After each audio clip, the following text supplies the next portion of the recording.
ও বাস এই হারাম দাদা কি হচ্ছে ক তোমার থেকে হলে কেনা টেকা ভাই, তাই টেকা নিয়ে বেড়াচ্ছে। এই বাক্কার করো আমি প্রতিদিনই উঠতে চিকারি হোক টেকা আগের থেকে লিয়ে যাবো। আমার টেকা কড্ডি মাছ ধরে ঘুরচ্ছে আমার। কেন তোর বাপের কি হচ্ছে? এঙ্গে শুয়ে আছে গা চাচা, আমার বাপ মরে গেছে চাচা। টেকাটা দি আরে চাচা, আমার বাপ মরে না যেতেই আপনি টেকা নিয়ে বেড়াচ্ছেন। আপনি মানুষ বারে আজকে গোয়ার।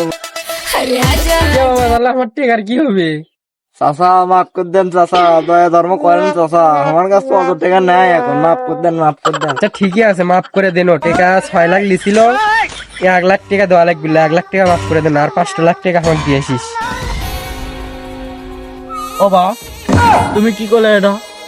তোমার থেকে 6 মাস আমি টাকা দিয়েছি 50,000, তুমি 5 লাখ টাকা আমাকে কখন দিলে? দেখছা এখন টেকার কথা যে শুনছে আর বলতে হয়ে করে দেন। চলো মামা। বাজান, আমার বুকের মধ্যে চিনচিন করেছে বাজান। আমার বাবা টেকার কথা শুনে মরে গেছে।